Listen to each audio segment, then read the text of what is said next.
আমরা শূন্য থেকে শুরু করিনি, শুরু করেছি মাইনাস থেকে।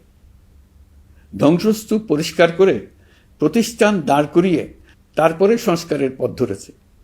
আজ অন্তর্বর্তী সরকার বিদায় দিচ্ছে, কিন্তু গণতন্ত্র, জবাবদিহিতা, বাক স্বাধীনতা, অধিকার চর্চার যে ধারা শুরু হয়েছে তা যেন কখনো থেমে না যায়।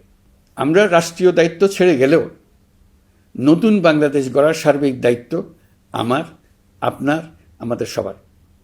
আমাদের সকলের দায়িত্ব দেশকে সত্যিকারের গণতন্ত্র হিসেবে পরিস্ফুটিত করা। জুলাই গণঅভ্যুত্থান আমাদের জন্য এই দরজা খুলে দিয়েছে।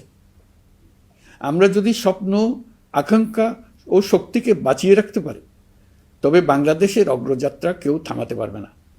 গণঅভ্যুত্থানে যারা প্রাণ দিয়েছে, শরীরের অঙ্গ হারিয়ে দুঃসহ জীবনযাপন করছে, যাদের লাশ পুড়িয়ে ফেলা হয়েছে, যাদের লাশ এখনো খুঁজে পাওয়া যাচ্ছে না, যারা অল্পের জন্য বেঁচে গেছে, তাদের সকলের আত্মত্যাগকে এই জাতি যেন কোনোদিন ভুলে না যায়। প্রতিটি রাষ্ট্রীয় সিদ্ধান্ত গ্রহণে আমরা যেন তাদের ছবি মনে রেখে সিদ্ধান্ত নিই।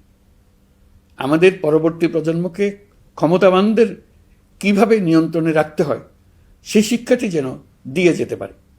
ক্ষমতাবানদের ক্ষমতা মানুষকে কীরকম মনুষ্যত্বহীন করে তুলতে পারে সেটা জাতির ইতিহাসে ধরে রাখার জন্য আমরা পলাতক প্রধানমন্ত্রীর বাসস্থান গণভবনকে জাতীয় জুলাই স্মৃতি জাদুঘর হিসেবে প্রতিষ্ঠিত করে রেখে যাচ্ছি।